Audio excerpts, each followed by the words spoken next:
आपको ये भूल मिटानी है सत्संग के द्वारा, पवित्र बुद्धि से ऐसा विचार करो कि मैं प्रियालाल का हूं। पहली बात सुधर गई। इसी बात से आप में अध्यात्म के बढ़ने की ऊर्जा शक्ति प्राप्त होने लगेगी। अब दूसरा है, हम जिनके हैं उनका नाम सतत स्मरण करना। अब महाबली हो गए। अब सच्ची मानना, इसके बिना चाहे जितनी परमार्थ की बातें कर लो, चाहे जितना वेद पुराण याद कर लो, दूसरों को सुना दो, ये सब हो सकता है, पर आप आचरण में नहीं उतार पाएंगे। आचरण में उतारे बिना परमानंद का अनुभव नहीं होगा, अध्यात्म सुख का अनुभव नहीं होगा। अध्यात्म सुख के अनुभव के बिना संपूर्ण कामनाओं का नाश नहीं होगा। बस बची तो दुर्गति ही बची। बार बार वासना कर्मना, उन्हीं से प्रेरित होकर कर्म, कर्म से कामना, वासना, यही चक्र चल रहा है। ध्यान देकर सुनिए, हम भगवद वाणी को सुनते हुए भी हृदय में धारण क्यों नहीं कर पा रहे, सत्संग को अपने आचरण में क्यों नहीं उतार पा रहे? क्योंकि हमारी मान्यता गलत हो गई। मान्यता को सुधारें। किसी भी स्थिति में आप हों, आपको यह स्वीकार करना है, हम प्रियालाल के हैं। अब इस स्वीकृति की पुष्टता होगी प्रियालाल के नाम जप से। ये दो बातें अत्यंत अनिवार्य हैं, अत्यंत। इसके बिना तो आप परमार्थ में चल ही नहीं सकते। जैसे हम दो पैरों से चलते हैं, पंछी दो पंखों से आकाश में उड़ता है, ऐसे अध्यात्म की उस महासुख में जहां किसी भी द्वंद्व का कोई प्रभाव नहीं रहता, जहां किसी कामना के उत्पन्न होने की कोई गुंजाइश नहीं रहती, उस स्थिति में पहुंचने के लिए पहली बात, हम प्रियालाल के, हम जैसे भी हैं, हम प्रियालाल के हैं। इसमें कोई बनावट की बात नहीं है, हम उनके हैं। दूसरी बात, हम जिनके हैं उनका सतत नाम स्मरण। बड़ा प्रभाव नाम का है। आज तक जितने महात्मा इस अध्यात्म की ऊंचाई पर पहुंचकर परमानंद में डूबे हैं, सबके मूल में ये प्रभु का नाम विराजमान है। महिमा खूब गाई जाती है, महिमा सुनी जाती है, पर हम नाम को जैसी महिमा है वैसा आदर नहीं देते। अच्छा लगता है सुनने में, कभी कभी ऐसा भी लगता है अब नाम जपें ही, आज से तो हम नाम ही जपेंगे, पर ये लगता है अभी अंदर नाम का जैसा हमने महामहिम स्वरूप सुना वैसी महत्व बुद्धि नहीं हुई। इसकी पहचान, अगर नाम में महत्व बुद्धि हो जाएगी तो फिर नाम छूटेगा नहीं। तुम कैसे छोड़ देते हो नाम को? जी कैसे रहे हो बिना नाम के? और अच्छा कैसे लग रहा है नाम के बिना? आप ये बातें मन में जरा देखिए। अगर नाम की महिमा आपने सुनी, इतना महामहिम नाम, तो आप में महत्व बुद्धि हो जानी चाहिए। ऐसी नाम की महत्व बुद्धि, जैसे कोई गरीब आदमी धन में महत्व बुद्धि करता है। अब उसकी चेष्टा देखो, भूखा है, प्यासा है, पर वो मेहनत कर रहा है, थक गया है, फिर भी और अधिक समय मेहनत करके वो पैसा कमाना चाहता है। कम खर्चा करके, अधिक मेहनत करके, अधिक पैसा कमा करके वो पैसे का चिंतन, पैसे के लिए कार्यरत, पैसा पैसा, क्योंकि उसमें महत्व बुद्धि हो गई। भोग में महत्व बुद्धि, उठते बैठते चलते फिरते उसी भोग का चिंतन, कैसे मिले, क्या करूं, कहां जाऊं, बस।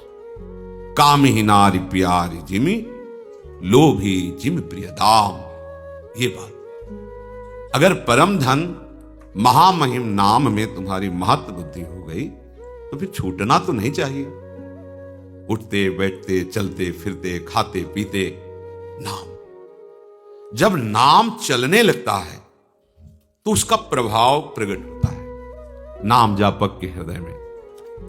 प्रियतम को अति मधुर मनोहर, कृष्ण नाम जब सुन्यो ललाम।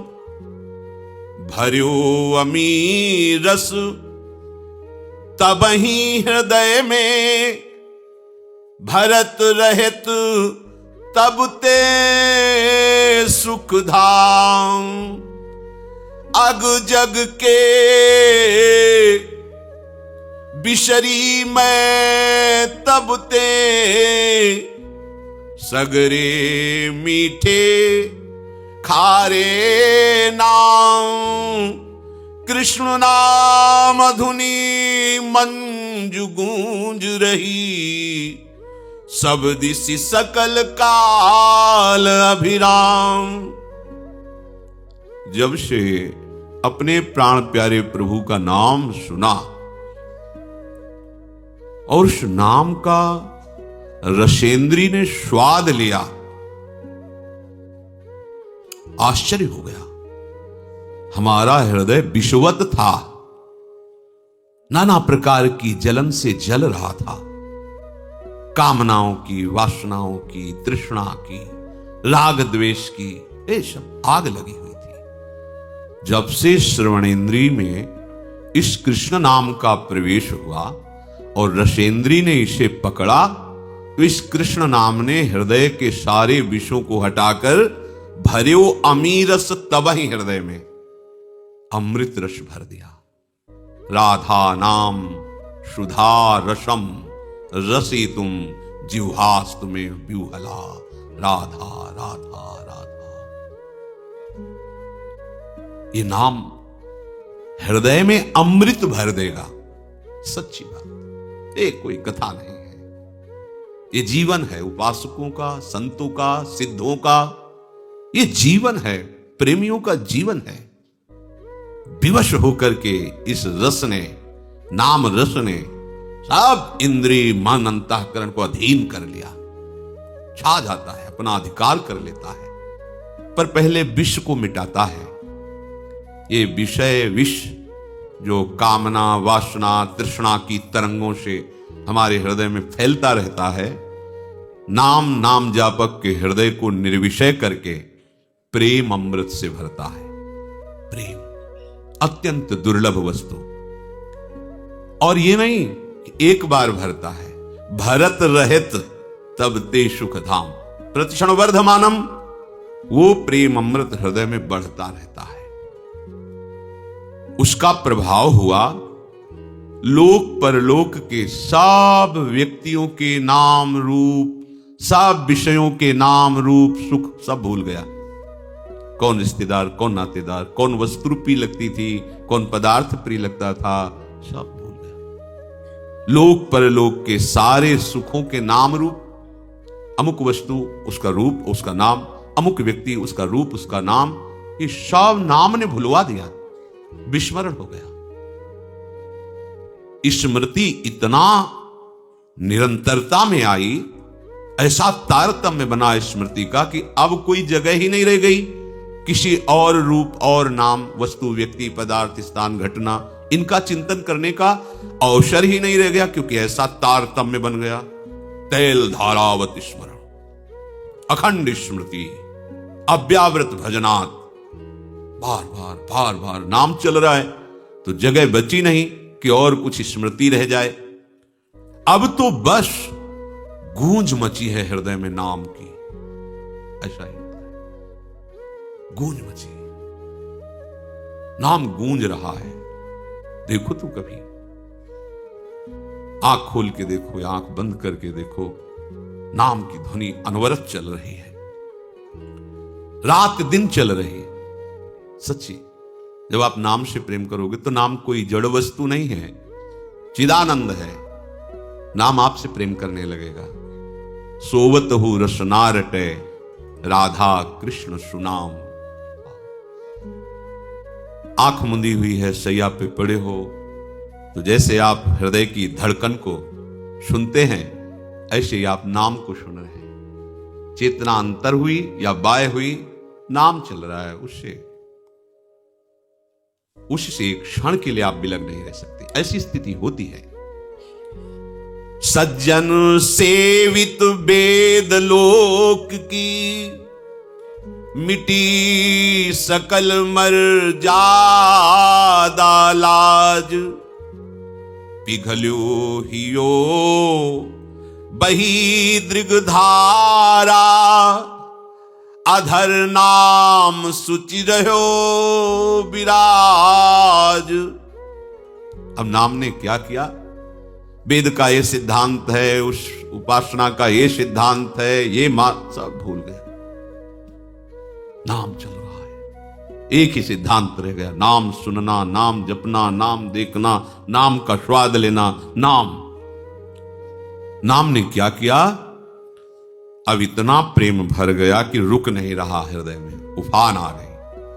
कठोर हो जाता है हृदय जब विषय सेवन किया जाता है, जब भोगों का चिंतन होता है, इंद्रियजन्य विषयों का चिंतन होता है, राग द्वेष का चिंतन होता है, तो हृदय कठोर हो जाता है, शुष्क हो जाता है। शुष्क हृदय में कामनाओं की बाढ़ आ जाती है। कामनाओं की बाढ़ आते ही वो दुख में डूब जाता है, इतना अशांत हो जाता है कि उसे कोई रास्ता ही नहीं मिलता। इतनी कामनाओं की भीड़ लग जाती है। अशांतस्य कुतः सुखम, जो अशांत है वो सुखी कहां हो सकता है? जहां कामनाएं हैं वहां संतोष कहां है?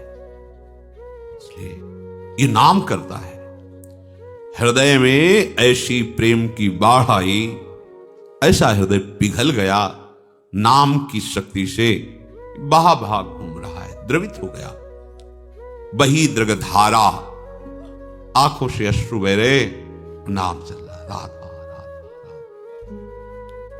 अधर नाम सुचि रहे हो विराज, ओठों में नाम नृत्य कर रहा है, जिह्वा में, आंखों में अश्रु प्रवाह हो रहा, हृदय भाव से भरा जा रहा है, द्रवित होता जा रहा है हृदय। कोई भी विकार ऐसे द्रवित हृदय में अपना अधिकार नहीं जमा पाता, सब बह जाता है। शुष्क और कठोर हृदय में विकारों का राज्य होता है, द्रवित हृदय में प्रेम का राज्य होता है।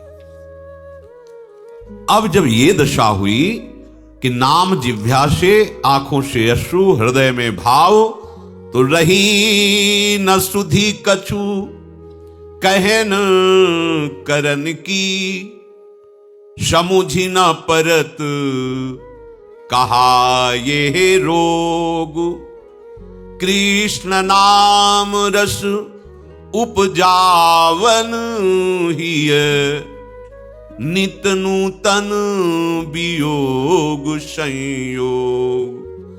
कबहु हसावत, कबहु रुलावत, कबहु करावत करुण पुकार, चेत अचेत करावत पुनि पुनि, कबहु मौन कबहू चीत्कार। कहा करूं जाऊं कहां मैं, अब मैं पाऊं जहां प्राणन के प्राण। मिलूं हृदय भर तिनते मैं सखी, पाऊं तुरत दुख ते त्राण। अब नाम ने कैसी महिमा प्रकाशित की, शुद्ध ही नहीं रह गई। मैं कौन हूं, कहां हूं, मुझे क्या करना चाहिए, क्या कहना चाहिए, कुछ शुद्ध नहीं। पता नहीं ये नाम ने कैसा रोग पैदा कर दिया कि ये नित्य नूतन नया नया वियोग और संयोग कराता रहता है। तन मन के बिछुरे नहीं पर चाह बढ़े दिन रहे, कबहू संजोग न मानही पर देखें भरी भरी नैन। ये नाम ऐसा रोग पैदा कर दिया, ये कभी हंसाता है, कभी रुलाता है, कभी ये बहुत करुण भाव से पुकार करवाता है, राधा हा करुणा हा स्वामिनी। कभी पूर्ण चेतना सावधान, कभी अचेतन, कभी एकदम मौन समाधिस्थ, कभी चीत्कार हाहाकार हृदय में मचा हुआ है। कहां करूं, कहां जाऊं, कैसे पाऊं, अपने प्राणों के प्राण प्रभु को कैसे पाऊं। प्रभु अगर मिल जाए तो उनको हृदय में लगा लो। अगर वो हृदय में लग जाए तो शायद ये रोग कुछ कम हो, पर ऐसा नहीं होता, ये रोग और बढ़ जाता है। प्रेम सदा बढ़े वो करे। अब उसके लिए कोई दूसरी बात, कोई दूसरा कृत्य नहीं रह जाता, छका रहता है नाम का प्रभाव। भई गति कैसी सुन सजनी, धुनी मनोहर कृष्ण नाम की, जब ते मधुर सुनी। भई गति कैसी सुनु सजनी, अचरज भयो अमृत ही में, पर प्रगटी अग्नि, बुझे न बिनु पाए यह दर्शन, सुधा दाह समनी। भई गति कैसी सुनु सजनी, नित्य निरंतर तड़फत मन, नहीं चैन दिवस रजनी। सारहीन जीवन बिनु प्रीतम, सुमिलन नीलमणि। सखी सुदो सो ले चलू, हो जह माधो नाम धनी। नहीं उपकार विसारू पलछिन, रहूं कृतज्ञ ऋणी। कैसे बताऊं सखी, जिस दिन से कृष्ण नाम की ध्वनि श्रवणेन्द्री में, रसेंद्री में, आश्चर्य कर दिया इसने तो। अचरज भयो, अमृत हृदय में उफन रहा है पर आग लग गई। कैसा ये अमृत है, द्रवित वस्तु अमृत, ये तो शीतलता प्रदान करने वाला है। पर अचरज भयो, बड़े आश्चर्य की बात, इस नाम ने जो अमृत प्रकट किया, इसने तो आग लगा दी।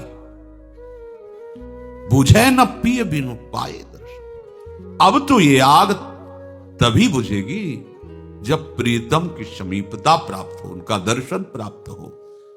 तड़प रहा है मन, देखो ये वही मन है जो विषयों के लिए तड़प रहा है। नाम ने क्या किया, निर्विषय कर दिया, प्रेम रस डाल दिया मन में।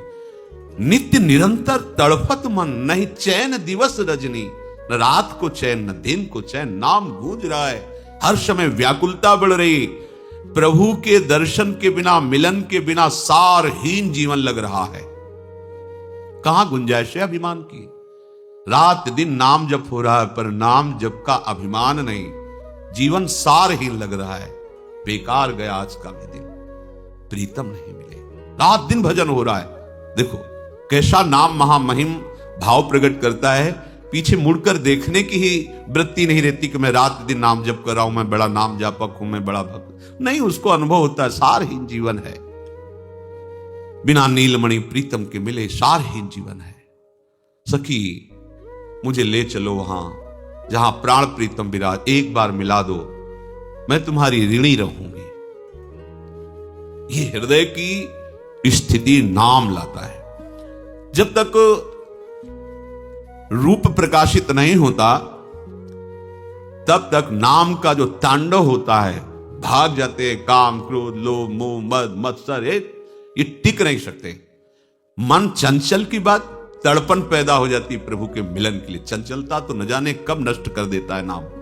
बस ये नाम में महत्व वृद्धि हो जाए। जहां नाम ने सब मिटाया, पूर्व संचित कर्मों को भस्म किया, बस रूप प्रकाशित हो गया। वो रूप जो नित्य नवम नवम है, कहीं नहीं देखने को मिलेगा। वो रूप वो केवल नाम के पास है और दूसरा कोई दिखा नहीं सकता। कोई उस रूप को नहीं दिखा सकता, केवल नाम के पास से सामर्थ्य है कि उस रूप को दिखा दे जो हमारे प्रीतम का रूप है। सच्चिदानंद में प्रतिक्षण वर्धमानम रूप, अबहीं और अबहीं और अबहीं और, वो केवल नाम दिखा सकता है, दूसरा नहीं। बात पकड़ लीजिए आप चाहो देखना या ना चाहो, नाम जब करो चाह पैदा हो जाएगी, व्याकुलता पैदा हो जाएगी, वो रूप आ जाएगा। जिस मन को बार बार धिक्कारा जाता है कि कैसा मन है, प्रभु में लगता नहीं, अब क्या हुआ, नाम जपक के हृदय में बोले मेरो मन रूप समुद्र पर्यो। आहा, छोटा मोटा तालाब सरोवर नहीं, ये रूप अगाध समुद्र है, कोई पार नहीं पा सकता रूप का। ऐसा रूप है हमारे प्रभु का, युगल सरकार का ऐसा रूप कोई पार आज तक नहीं पाया। तेरो रूप कहित नहीं आवे, जैसे हित हरिवंश कछुक जस गावे। जो को कोटि कलप लग जीवे, रसना कोटिक पावे। तौर चिर बदनार बिंद की शोभा कहत। रूप समुद्र अगाध, कोई था नहीं पा सकता। नाम ने क्या किया, पकड़ के मन को फेंक दिया रूप समुद्र में। और इसमें तैरा नहीं जा सकता, इतना गाढ़ा है, हाथ पैर नहीं चला सकते, इसमें सीधे डूबना ही होता है। ये वो समुद्र नहीं है तरल कि आप तैर सको। रूप समुद्र की खास बात यह है कि इसमें आप तैर नहीं सकते, हाथ पैर नहीं चला सकते। रूप समुद्र में केवल डूबना होता है, केवल डूबना होता है। जितने इस समुद्र में पड़े सब डूब गए, उछरे आज तक नहीं, एक भी उछरा नहीं। इस रूप समुद्र में जो गया, तो रूप समुद्र में पहुंचाया किसने? नाम ने। मेरो मन रूप समुद्र पर्यो, बदन सुधा निधि इकटक निरखत। ने कहूं नाई टर्यो, मेरो मन रूप समुद्र पर्यो। नैन विशाल रसाल बस्यो मन, छिनहु नाय निसर्यो। अमल अधुर मृदुहास मधुर छवि, आनंद अमित भर्यो। अलक झलक मधुकर मदहारी, लख निज सुधी बिसर्यो।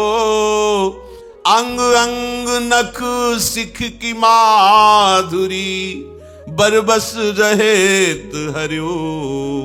मेरो मन रूप समुद्र पर्यो। रूप समुद्र श्री लालजू महाराज और रूप समुद्र का सार श्री लाडली जी महाराज। बोले अब तो नाम की कृपा से, गुरुदेव की कृपा से, नाम सुकृत धन अपनी जीवन, अतिहित मान देत वरदान। मुझे गुरुदेव ने नाम रूपी वरदान दिया। अब नाम की कृपा से रूप में मेरा मन कैसे गिरा? जैसे समुद्र में, अगाध समुद्र में कोई गिर जाए और तैरना ना आता हो तो डूब ही जाएगा। और इस रूप समुद्र में बड़ा भारी तैराक भी नहीं तैर पाता, क्योंकि इसमें तैरने की गुंजाइश ही नहीं, इसमें सीधे डूबना होता है। रूप समुद्र में एकटक। अब ज्ञानेंद्रियों की सफलता देखो, मन नेत्रेंद्रिय के साथ होकर उनको निरखता रह गया। नेकहु नाहि टर्यो, ये अखियां रूप के रंग रंगी। निरखे स्वरूप कुंवरी राधे को, ताही माही पगी पगी। ये अखियां रूप के रंग रंगी। छबीली ऐसी छवि बसी, अब आंखों को और कुछ अच्छा ही नहीं लगता। क्यों? क्योंकि मन नेत्रेंद्रिय के साथ रूप में डूब रहा है। अब कुछ नहीं, ना काहू सो बोलिबो, ना कोई व्यवहार, बस अपनी कुंवरी किशोरी को जियत निहारी निहारे। देख देख के जी रहे रसिक जन। नैन विशाल रसाल, लालजू के कैसे नेत्र? बोले विशाल, अरविंदाक्ष और रसाल। अरे मन इन नेत्रों को देखकर बस गया, अब एक क्षण के लिए नहीं हटता। और लाडली जी के नेत्र कैसे हैं कि ऐसे विशाल और रसाल नेत्रों वाले गोविंद लोचन अतृप्त चकोर पेयम, प्रिया बदन छवि चंद्र मनो प्रीतम नयन चकोर। हंसन पर भुज दिए बिलोकत इंद बदन बिभिओर, करत पान रस मत परस्पर लोचन त्रसित चकोर। ये दोनों युगल सरकार के इन विशाल नेत्रों की प्रेम प्यास बढ़ती जाती है और सखियां निरख निरख कर इसमें महासुख में डूब रही। कैसा एक साथ ऐसा रूप का पान और कहीं नहीं। प्रेमी जन तो लालजू के ही नेत्रों से पार नहीं पा पाते, उसी में डूब जाते हैं। लालजू के अमल अधर मृदु मुस्कान महा आनंद अमित सुख की वर्षा कर रहा है। लालजू के अधर मंद मुस्कान तिरछी चितवन, और ये लालजू इधर प्यारी जू की तरफ देखो तो भ्रकुटी का नर्तन करते हुए मंद मुस्कुराती हुई अमृतमय वाणी से जहां लालजू की तरफ बोला तो अधीन हो गए, बिक गए महाराज। निर्तन भ्रकुटी बदन अम्बुज मृदु सरस हास मधु बोलन तो अति आशक्त लाल लंपट बस कीने बिन मोलन। आ कैसा रूप, ये रूप समुद्र अगाध। मुनि मनमोहन सुमन मनमोहन विश्व मनमोहन मदन मनमोहन, वो मोहिनी जू ने बांध लिया, मंद मुस्कान से अधीन कर लिया, बिक गए बिना मोल के बिहारी जू। अलक झलक मधुकर मदहारी लख निज सुध बिसरे।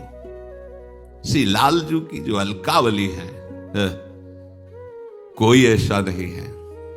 देखो ना, मनसिज मन हरन हास सावरो सुकुमार रास, नख सिख अंग अंगन उमग सौभग शिव नकी, लाल की रूप माधुरी नैनन निरख लेख सकी। श्याम घुंघराली अलकावली बड़े बड़े मुनियों के मन को बांधने के लिए फांस है, नहीं निकल पाए, सब दासत्व में हो गए।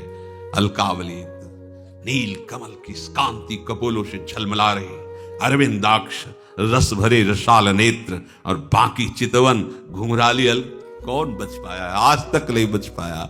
और जो आज तक किसी को भी नहीं, बड़े बड़े ब्रह्म ऋषि महापुरुष इनको भी नहीं छोड़ा, अधीन कर लिया। ऐसे मुनि मनमोहन प्रभु को हमारी लाडली जू की लटपास ने बांध लिया। देखो माई अबला के बलरास, अति गज मत निरंकुश मोहन, निरख बंधे लटपास। देख लो, सबके मन के अधिष्ठात्र प्रभु मनमोहन, अब ही पंगु भई मन की गति। प्रियाजू ने तो कोई प्रयास ही नहीं किया, कपोल पर एक लट छूट गया। ये लालजू महाराज का मन पंग हो गया, निरंकुश मन अधीन हो गया, निरख बंधे लटपास एकटा। अंग अंग नख सिख की माधुरी बरबस रहत हरे हो लालजू की। लालजू की ललित त्रिभंगी रूप माधुरी ऐसा कोई अनंत ब्रह्मांडों में ऐसा नहीं है जिसके मन का ये बलात् हरण न कर ले।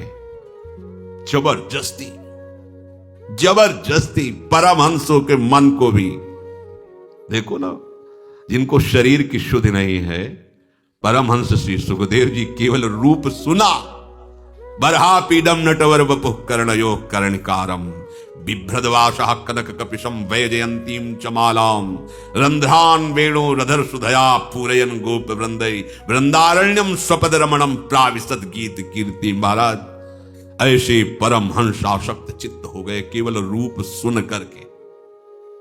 फिर इनका रूप, अंग अंग नख सिख की माधुरी, कौन ऐसा है जो ये रूप माधुरी। अरे बड़े महामहिम ज्ञान समुद्र भगवान शिव, उनके ध्यान में जब इनके श्री चरण आते हैं तो उन्मत्त होकर तांडव करने लगते हैं, ऐसा आनंद आता है। ऐसे प्रभु नख सिख लो अंग अंग माधुरी मोहे श्याम धनी, श्री श्यामा जो आज बनी, ब्रजनव तरुणी कदम मुकुटमणि, श्री श्यामा जो आज है। श्री श्यामा श्याम के रूप का ये नाम, ये मंत्र प्रकाश करता है हमारे हृदय में। जब तक नाम के प्रति महत्व नहीं आएगा तब तक हमारी साधना, हमारी उपासना, हमारा मार्ग ये अंधेरे में चलना होगा। आपको कुछ पकड़े नहीं मिलेगा। नाम को पकड़ लीजिए। न जाने कितने हजारों हजारों वर्षों की समाधि लगाने वाले महापुरुष भी जिस रस का किनका नहीं प्राप्त कर पाए, उस रस को नाम प्रदान कर देता है बहुत शीघ्र। प्रभु को प्राप्त करने की तीव्रतम अभिलाषा नाम प्रकट करता है। अन्य कामनाओं का नाश नाम करता है। प्रभु के अनुकूल आचरण करवाना और प्रतिकूल आचरणों का त्याग ये नाम करवाता है। ध्यान से सुनो, यही तो हम नहीं कर पा रहे। महामहिम बात है। श्री कृष्ण अनुकूलेन प्रतिकूलस्य वर्जनम। आपको ऐसे चलना है, प्रभु के अनुकूल और प्रभु के प्रतिकूल उनका त्याग करना है। नहीं हो पाता। क्यों नहीं हो पाता? क्योंकि नाम नहीं है, नाम जप नहीं, नाम चिंतन नहीं, नाम आराधना नहीं है। प्रभु को प्राप्त करने की तीव्रतम अभिलाषा नाम प्रकट करता है। अन्य कामनाओं का त्याग नाम करवाता है। प्रभु के अनुकूल आचरण और प्रतिकूल आचरणों का त्याग अपने आप नाम करवाता है। नाम। जब उपासक के प्राण रोने लगते हैं, अंदर क्रंदन होने लगता है, अंतर में भीषण आग लग जाती है प्रभु मिलन की, तो उसी क्षण वो प्रभु का साक्षात्कार कर लेता है। ये सहज में स्थिति नाम प्रकट कर देता है। पकड़ो बात को। साधक यदि अपनी नाम उपासना के मार्ग पर चल रहा है तो उसे इधर उधर ताकना बंद कर देना चाहिए। बगल वाला क्या कर रहा है, उस संप्रदाय वाला क्या कर रहा है, वहां क्या हो रहा है। हमें अपने मार्ग में चल। सूधो चले आपने धर्म, रसिकन सो प्रीतम कहे, कबहू काल वृथा नहीं जाए। तीन बातें पकड़ो। अपने मार्ग में सीधे चलना है, इधर उधर नहीं देखना है। अपने लक्ष्य पर दृष्टि रखो। लक्ष्य में हमें क्या सावधानी रखनी, क्या त्याग करना है, क्या ग्रहण करना है, ये रसिकों के संग से मिलेगा। इसलिए रसिकन सो प्रीतम कहे। तीसरी बात, समय व्यर्थ मत जाने देना। हर क्षण नाम चलाते रहना, एक क्षण भी खाली मत रहना। जो इधर उधर ताकता है वो उपासक ही नहीं है। इधर उधर देख रहा है, कौन क्या कर रहा है, ये सब पूरी गणित लग रही दिन भर। वो अमुक, वो ऐसा, अमुक ऐसा, अमुक। वो कहां है? नाम में कहां है? वो तो बहिर्मुख बाहर प्रपंच का दर्शन कर रहा है, गुण दोष। वो गुण दोष का दर्शन करने वाला उपासक थोड़ी होता है। उपासक तो अपने आराध्य देव के चिंतन में इतना रमा है, उसे फुर्सत ही कहां है। लक्ष्य तक वो कभी नहीं पहुंच सकता जो इधर उधर ताक झांक करता रहता है। उपासक बड़े से बड़े प्रलोभन में पढ़कर कभी अपने साधन को ना छोड़े, भजन को ना छोड़े। प्रलोभन आता है, बड़ा बड़ा प्रलोभन आता है। कभी डरे नहीं। देखो भगवान की माया ऐसी मोहिनी है कि अगर भजन छूटा तो तुम कहीं भी फंस सकते हो। क्या संतों की पहचान किसी सांसारिक पद में, सांसारिक ऐश्वर्य में, सांसारिक यश को प्राप्त हुए पुरुष से होती है क्या? कि कोई सांसारिक यश को प्राप्त, सांसारिक धन को प्राप्त, सांसारिक पद को प्राप्त संतों के पास आया तो उससे संत की पहचान हुई कि ये संत है? तब तो धिक्कार है। अरे संत की पहचान आराध्य देव से होती है। संत की पहचान भगवत प्रेम से होती है। संत की पहचान भगवत महामहिम स्वभाव में स्थित होने से होती है। संत की पहचान संसारिक से हो तब तो संत ही नहीं है। उसे कोई गर्व का विषय समझा जाए क्या? कोई पदाधिकारी, कोई यशस्वी, कोई धनी, ऐश्वर्यवान संत के पास आने लगे तो बोले ये बड़े संत है, तब तो धिक्कार की बात है भाई। अगर विषयी से पहचान साधुता की होती है तो साधुता किसे कहते हैं? साधुता की पहचान सिर्फ साधुता से होती है, भगवत संबंध से होती है। विषयी पुरुषों से साधुता की पहचान होती है। अमुक पदाधिकारी आ गया तो बड़ा संत, अमुक आ गया तो बड़ा संत, मतलब उससे संत की महिमा। वाह, कैसी तुलना है! क्या तुलना है, क्या योग्यता है! सावधान, ये उपहास है, तुलना नहीं है। संतों की पहचान उनके आराध्य देव से होती है। संतों की पहचान उनकी साधुता से होती है। संतों की पहचान महामहिम प्रभु की स्थिति से होती है। विषयी पुरुषों के आगमन से संतों की पहचान नहीं होती। ये गलत सोच कभी अपने दिमाग में मत रखना कि हम तभी संत होंगे जब कोई पदाधिकारी, कोई ऐश्वर्यवान घुटने टेक दे। नहीं, भूल मत करना, नहीं तो बहक जाओगे, मार्ग छूट जाएगा। नहीं, हमारी पहचान प्रिया प्रीतम से है, प्रिया प्रीतम से है।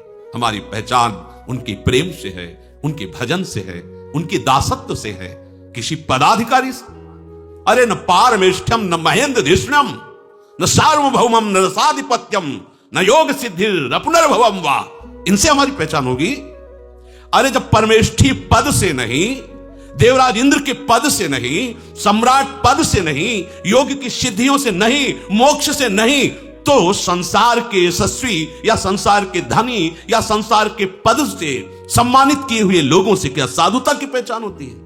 लेकिन जो संसारिक नेत्र रखते हैं वो इसको ये साधु है, कुछ नहीं है, मजाक हो रहा है उसका। अरे साधुता की पहचान तो प्रिया प्रीतम से है, साधुता की पहचान तो भजन से। इसको तुमको समझते हो? अगर इसको समझते हो तो तुम जो समझना चाहिए वो समझे ही नहीं। इसलिए उपासक किसी प्रलोभन में नहीं, ये मजाक है, मजाक। तुम्हें गंभीरता नहीं समझ में आ रही माया की, ये मजाक होता है, मजाक नहीं, बिल्कुल नहीं। सावधान, सुधो चले आपने धर्म, रसिकन सो प्रीतम का है। ये बड़े गिरे हुए नेत्र हैं जो ये देखें कि किसी साधु की पहचान किसी लौकिक पदाधिकारी से, लौकिक यशस्वी से, लौकिक धनियों के आने से होती है। ये तो बड़ा उपहास का विषय है, ये तो मजाक का विषय है। उससे साधुता की पहचान? अरे न पारमेष्ठ्यम न महेंद्र धिष्णम न रसाधिपत्यम, कैसी बात करते हो?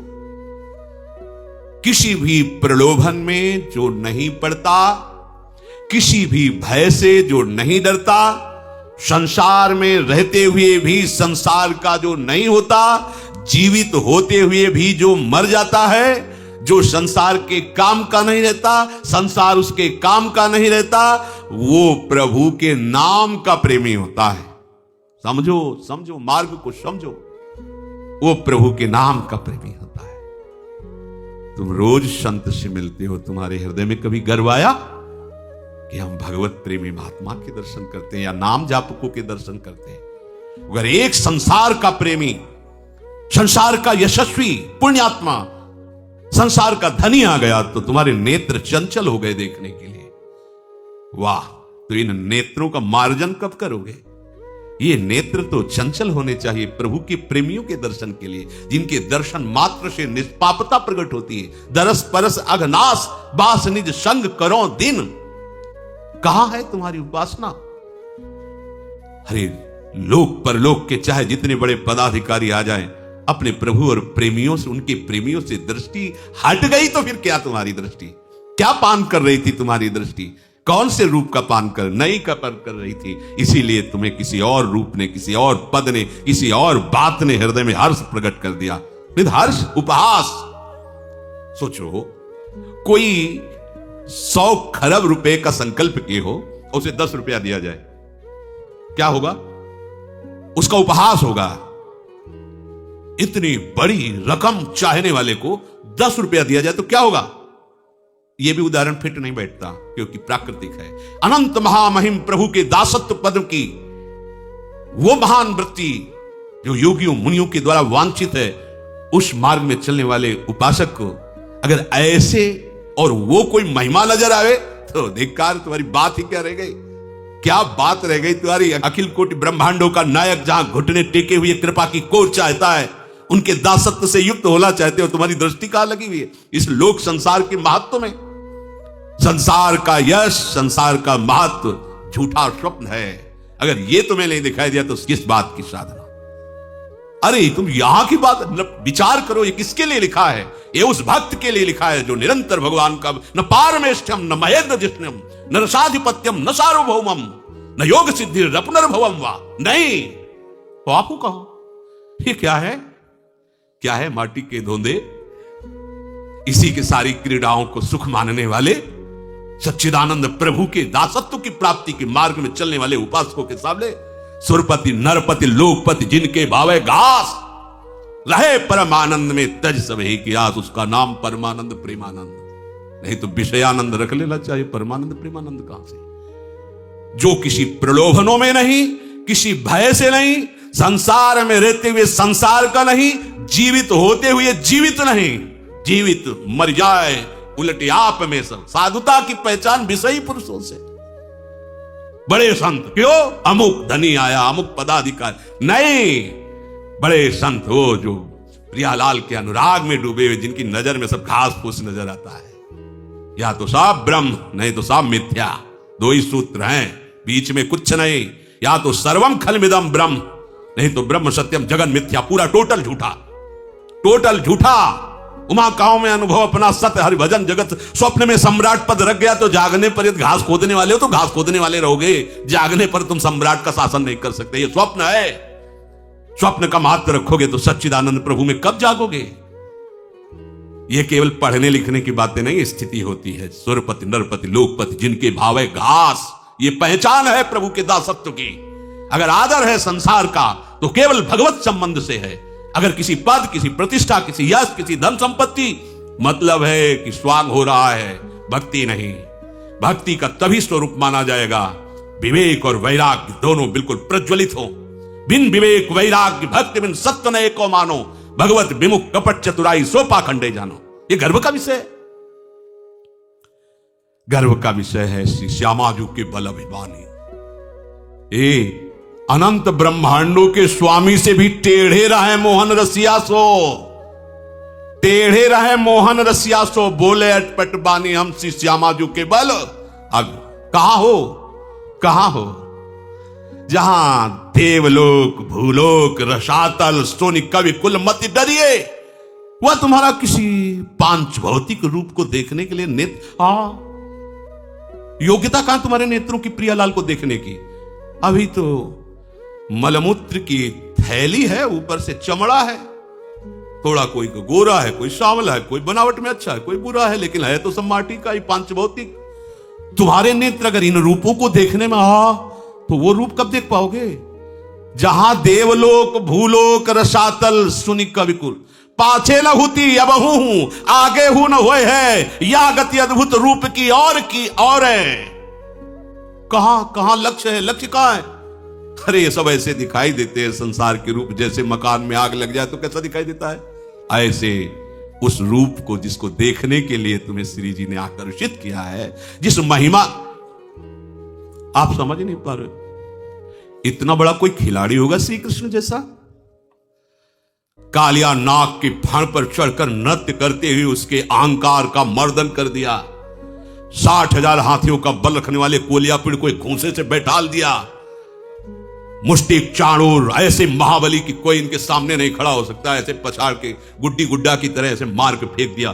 कंस जैसा महावीर जिसके बल से प्रभावित होकर जरासंध ने अपनी 2 पुत्रियों का ब्याह कर दिया, घसीट के सिंहासन से पटक के मार डाला, ऐसे महाबली के बल का तुम्हें गर्व नहीं है? जिनके सेवक को कहा गया अतुलित बलधामम हेम शैलाभदे हम, ऐसे स्वामी की तरफ तुम्हारी दृष्टि नहीं गई? कौन इतना बड़ा खिलाड़ी है कि पलक झपकते अनंत ब्रह्मांडों का खेल स्वयं में स्वयं रच दिया? कभी तुम्हें आश्चर्य नहीं होता अपने प्रभु पर? तुम्हारी समझ में नहीं आता, तुम किसके उपासक हो समझे भी नहीं आता। उपासक तुम किसके हो? गुणगान किसके गाने निकले? गुणगान किसका गा रहे हो? आश्चर्य में तुम्हें क्या दिखना चाहिए? तुम्हें आश्चर्य किसका दिखाई दे रहा है? यही तो समझ में नहीं आ रहा। अरे जिनकी एक मंद मुस्कान से ऐसी प्रबल माया प्रकट हुई मुनियों को भी मोहित कर लेती है, हम उन प्रभु के दासत्व की थोड़ा तो समझो। तुम हो क्या? समझो, तुम अपने को समझो, तुम दूसरे को क्या समझ पाओगे? अपने को समझो, तुम हो क्या? हरि के दास हो, हरि का दास। कितना बड़ा परम पद है, जानते हो? इससे बड़ा हरिदास कह देना कोई खिलवाड़ नहीं है, बहुत बड़ा पद है, इससे बड़ा कोई पद नहीं। इस पद में जो बैठ जाता है तो हरि भी उसकी सेवकाई करने के लिए चाहते हैं। देखो ना, कह रहे मैं पीछे पीछे डोलता हूं, उसकी चरण रज मेरे ऊपर पड़ जाए। तो उपासक को चाहिए, सर्वप्रथम आवश्यक है कि अपनी बुद्धि को प्रभु में ऐसी अर्पित कर दे कि इस बुद्धि पर किसी का कभी भी कोई भी प्रभाव ना पड़े। बैठकर विचार करो, किसी का कभी भी कोई भी प्रभाव बुद्धि पर ना पड़े। रूप में देखो तो, गुण में देखो तो, बल में देखो तो, कलाओं में देखो तो, महिमा में देखो तो, ऐश्वर्य में, लक्ष्मी में देखो, उनके चरण ही चाप रही साक्षात लक्ष्मी। अब भैया हम किसकी बड़ाई करें, किसको माने? जिनके एक रूप में अनंत ब्रह्म, उनको छोड़कर किसकी तरफ देखें? मतलब अभी आप हरिदास नहीं है, नहीं है। रसना कटो जो अन रटो, निरखी अन फुटो नयन, श्रवण फुटो जो अन सुनो, श्री राधा दस में। हम किसी और की महिमा स्वीकार करें तो हमारे अंदर हमारे इष्ट की निष्ठा कहां रह गई? या तो सब ब्रह्म या तो सब मिथ्या। एक पॉइंट पे चलो। उमा कहूं मैं अनुभवपना सत हरिभजन, तो जगत सब सपना। या तो सब ब्रह्म, जब सब समान तो फिर महिमा कैसे तुम्हारी आकर्षित हो गई? किसी नाम रूप में, किसी अलग पद प्रतिष्ठा में तुम्हारे अंदर हर्ष कैसे आ गया? मतलब अभी ठीक ठिकाने पे बुद्धि समर्पित नहीं हुई है।